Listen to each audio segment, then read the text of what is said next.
Hello students, कैसे हैं आप सब। आज हम करने वाले हैं field on axial line due to electrical dipole. ठीक है, तो ये एक आर्टिकल है। आर्टिकल में हम बेसिकली क्या करते हैं, आर्टिकल में एक कंस्ट्रेन्ड सिस्टम होता है। कंस्ट्रेन्ड सिस्टम मींस जिसपे हमने कुछ कंडीशंस लगाई हैं। ठीक है, ये न्यूमेरिकल की तरह ही होता है, बस यहाँ पे आपको फिगर्स नहीं देखने को मिलेंगी। ठीक है, यहाँ पे आपने एक जनरल फॉर्मूला ड्राइव करना होता है।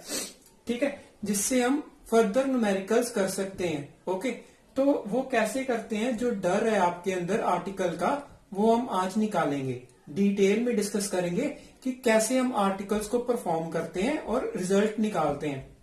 ओके, तो आर्टिकल को स्टार्ट करने के लिए हम क्या करते हैं, जो स्टेटमेंट लिखी हुई है आर्टिकल की उससे स्टार्ट करते हैं। ओके, स्टार्ट हमेशा करते हैं आर्टिकल की स्टेटमेंट से। ठीक है, इससे आपको एंड भी पता चलता है और स्टार्ट भी पता चलता है। ठीक है, तो स्टार्टिंग में क्या है, फील्ड ऑन एक्सियल लाइन। ठीक है, ऑन ऑफ इलेक्ट्रिकल डाइपोल। तो हमने निकालना क्या है, फाइनल रिजल्ट क्या निकालना है, किसी पी पॉइंट पे एक्सियल लाइन पे इलेक्ट्रिकल डाइपोल के कारण फील्ड निकालनी है। ठीक है, ये फाइनल पॉइंट है। तो इनिशियल पॉइंट कैसे करेंगे, इलेक्ट्रिकल डाइपोल। ठीक है, इलेक्ट्रिकल डाइपोल ड्रॉ करेंगे। ओके, फिर हमें पता होना चाहिए एक्सियल लाइन क्या है। एक्सियल लाइन क्या है, अभी एक्सियल लाइन वो लाइन है जो दोनों चार्जेस के बीच में से पास होती है। ठीक है, उस लाइन पे हमें फील्ड निकालनी है इलेक्ट्रिक डाइपोल के कारण। ठीक है, पता चला। तो स्टेटमेंट से ही हमें इनिशियल और फाइनल चीज पता चल जाती है। तो इनिशियल डायग्राम हमने बना ली है। ओके, तो हमें फील्ड निकालनी है। तो फील्ड कैसे निकालते हैं, हमने वीडियो में किया था, पिछली वीडियो में। ठीक है, तो पहले मैं Q प्लस Q की और नेगेटिव Q की फील्ड निकालूंगा P पॉइंट पे। ठीक है, चलिए पहले इतना ही करते हैं। तो P पॉइंट पे फील्ड निकालने के लिए मुझे टेस्ट चार्ज चाहिए। टेस्ट चार्ज मैं ले लूंगा +1 कूलम। ठीक है, जिससे क्या होगा, इलेक्ट्रिक फील्ड मैंने क्या लिखी थी, force by test charge Q0। तो मैं इसे खोल दूंगा अगर, तो Q4πε0 R²। ठीक है, तो मेरे पास ये फील्ड आ जाएगी। बट अगर मैं Q01 ले लूं, ठीक है, तो इलेक्ट्रिक फील्ड जो है फोर्स के इक्वल हो जाती है। ओके, सो ये मेरे पास फील्ड का फॉर्मूला है। ओके, तो P पे प्लस Q के कारण जो फील्ड लगेगी वो आउटवर्ड्स लगेगी, because like charges repel each other. तो मैं इसे E1 बोल देता हूं। नेगेटिव चार्ज के कारण जो फील्ड लगेगी वो इनवर्ड्स लगेगी, बिकॉज ऑपोजिट चार्जेस अट्रैक्ट्स। तो मैं इसे E2 बोल देता हूं। ठीक है, हम लिख लेते हैं E1 E2 क्या है फॉर्मुलेटिकली। तो मैं इसे मैग्नीट्यूड फॉर्म में लिखूंगा। अब आप पूछेंगे वेक्टर फॉर्म में क्यों नहीं लिखते। ठीक है, तो यहाँ पे वेक्टर फॉर्म में हम इसलिए नहीं लिखते क्योंकि आपकी जो है वो वेक्टर फॉर्म में इतनी मास्टरी नहीं है। ठीक है, तो कंफ्यूजन ज्यादा क्रिएट ना करने के कारण हम इसे मैग्नीट्यूड फॉर्म में रहने देते हैं अभी। ओके, सो E1 क्या आएगा, Q/4πε0 BP²। E2 मेरे पास क्या आएगा, Q/4πε0 AP²।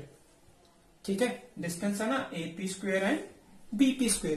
ठीक है, मेरे पास दो फील्ड्स आ गई हैं, दोनों फील्ड्स आ गई हैं। ठीक है, अभी मुझे BP चाहिए और AP चाहिए। ठीक है, तो AP और BP के लिए मैं क्या करूंगा, मुझे डिस्टेंस एज्यूम करने पड़ेंगे। ठीक है, अभी देखिए, अभी ये सबसे क्रूशियल स्टेप है। ठीक है, डिस्टेंस एज्यूम करने के लिए मैं यहाँ पे, आप कहोगे यहाँ पे x एज्यूम कर लो, से यहाँ पे ये डिस्टेंस y एज्यूम कर लो। ठीक है, तो प्रॉब्लम यहाँ पे ये है कि यहाँ पे मेरे पास 3 वेरिएबल्स आ गए हैं। ठीक है, ये वेरिएबल तो रहेगा ही रहेगा। ठीक है, अब अगर मैं इन दोनों वेरिएबल को एक वेरिएबल में कन्वर्ट कर सकूं तो बेनिफिशियल रहेगा। ठीक है, क्योंकि 2 वेरिएबल से काम करने में मुश्किल होती है। ठीक है, एक वेरिएबल में काम करने से आसानी होती है। तो मैं इसे इन 2 वेरिएबल्स को एक वेरिएबल में कन्वर्ट करने की कोशिश करता हूं। ठीक है, तो उन्होंने क्या किया होगा, यहां पे सेंटर ले लिया O। ठीक है, ये डाइपोल का सेंटर है। ठीक है, सेंटर से जो डिस्टेंस है P पॉइंट का उसे R एज्यूम कर लिया है। ओके, तो ये एक्स वाई एक वेरिएबल में कन्वर्ट हो गए, दैट इज R। कैसे, वो मैं बताता हूं। अभी देखिए, ये जो है O से P तक का डिस्टेंस R है। अगर ये सेंटर है तो ये डिस्टेंस क्या होगा, D/2। ठीक है, तो BP क्या होगा, R माइनस D/2। तो मेरे पास BP का डिस्टेंस आ जाएगा। ठीक है, वैसे ही AP कैसे आएगा, ये O से P तक का डिस्टेंस जो है वो R है, A से O तक का डिस्टेंस D/2 है, तो दोनों को प्लस कर दूंगा तो मेरे पास AP भी आ जाएगा। ठीक है, ऐसे हम एक वेरिएबल से, ठीक है, आर्टिकल सॉल्व करते हैं। लीस्ट वेरिएबल यूज करने होते हैं। ठीक है, जितने ज्यादा वेरिएबल आप यूज करोगे आर्टिकल को निकालने के लिए उतनी कंफ्यूजन बढ़ेगी, बस और कुछ नहीं होगा। ठीक है, उतनी गलतियों के चांसेस भी बढ़ेंगे। तो आपने ऐसा करना है कि लीस्ट वेरिएबल पे आना है। ओके, आइडियाज लगाने हैं, दिमाग दौड़ाना है अपना, ताकि जो आर्टिकल है वो लीस्ट वेरिएबल पे खत्म हो। ठीक है, तो अभी मैं एक और चीज करूंगा, एक और ट्रिक है यहाँ पे। ट्रिक ये है कि जो यहाँ पे D/2 डिस्टेंस है वो मैं फ्रैक्शन में नहीं लेना चाहता। ठीक है, क्योंकि फ्रैक्शंस को सॉल्व करना मुश्किल होता है। फ्रैक्शन को सॉल्व करना मुश्किल होता है, इसलिए मैं इसे D को 2a कह देता हूं। ठीक है, D डिस्टेंस को मैं 2a कह देता हूं। 2a के कारण क्या होगा, ये डिस्टेंस भी a हो जाएगा और ये डिस्टेंस भी a हो जाएगा। ठीक है, तो मेरे पास BP क्या आ जाएगा, 4πε0। BP क्या आ जाएगा, R माइनस a स्क्वेयर, और AP क्या आ जाएगा, R प्लस a स्क्वेयर। ठीक है, तो एक वेरिएबल है ना। ठीक है, पता चला। तो यहां पे हम अभी क्या करेंगे, मेरे पास दोनों फील्ड्स आ गई हैं। ठीक है, दोनों फील्ड ऑपोजिट डायरेक्शन में है, मुझे नेट फील्ड निकालनी है।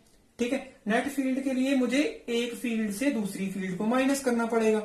ठीक है, तो मुझे ये पता होना चाहिए कि कौन सी फील्ड बड़ी है और कौन सी फील्ड छोटी है। ठीक है, ये कैसे पता करते हैं, देखिए अभी फॉर्मूला से देखते हैं हम। ये चीज तो दोनों में सेम है। ठीक है, R डिस्टेंस का फर्क है। अगर R छोटा होगा तो E बड़ा होगा, अगर R बड़ा होगा तो E छोटा होगा। ठीक है, यहां पे क्या है, डिस्टेंस जो है छोटा है तो E बड़ा होना चाहिए, यहां पे डिस्टेंस जो है बड़ा है तो E छोटा होना चाहिए। ठीक है, सो E1 is greater than E2। तो मैं क्या करूंगा, E नेट फील्ड निकालने के लिए, इसको आप ऐसे भी लिख सकते हो, E1 से E2 को माइनस कर दूंगा। ठीक है, सब्ट्रैक्ट कर दूंगा, तो मेरे पास जो नेट फील्ड आएगी वो इस डायरेक्शन में आएगी। ठीक है, जो नेट फील्ड मेरे पास आएगी वो इस डायरेक्शन में आएगी। तो माइनस करते हैं, बाकी रेस्ट ऑफ द मैथमेटिक्स है। तो माइनस करेंगे तो यहाँ पे Q/4πε0 कॉमन आ जाएगा, और अंदर क्या आ जाएगा मेरे पास, 1/r माइनस a का whole square minus 1/r plus a का होल स्क्वायर। ठीक है, अभी मैथमेटिक्स है, अभी हमने एलसीएम लेना है। ठीक है, तो हम इस टर्म का एलसीएम लेंगे तो क्या आएगा मेरे पास, Q/4πε0। एलसीएम में क्या आ जाता है, r minus a square r plus a square r plus a square minus r minus a का होल स्क्वेयर। ठीक है, तो देखिए अभी इजीली मैथमेटिक्स को सॉल्व करते हैं। This is r minus a, this is r plus a। ठीक है, अगर मैं इन स्क्वेयर्स को हटा के ऐसे लिख सकता हूं। ठीक है, तो ये क्या हो गया, a minus B, A plus B का फॉर्मूला नहीं बन गया। तो क्या आ जाएगा, मेरे पास नीचे आ जाएगा ए स्क्वायर माइनस बी स्क्वायर का होल स्क्वायर। ठीक है, अभी ये देखिए यहां पे भी अगर मैं इस पूरी टर्म को r प्लस ए वाली टर्म को x मान लूं, r माइनस ए वाली टर्म को y मान लूं, तो ये क्या बन जाता है X square minus Y square. तो ये क्या आ जाएगा x plus Y X minus Y. ठीक है, x और y भर दो, x और y भरूंगा तो r plus a plus r minus a, r plus a minus r plus a. ठीक है, तो क्या आ जाएगा मेरे पास 2r इंटू 2a। ठीक है, तो यहां से बाहर निकालोगे तो क्या आ जाएगा मेरे पास q into 2a 2r times 4 pi epsilon naught r square minus A square का होल स्क्वायर।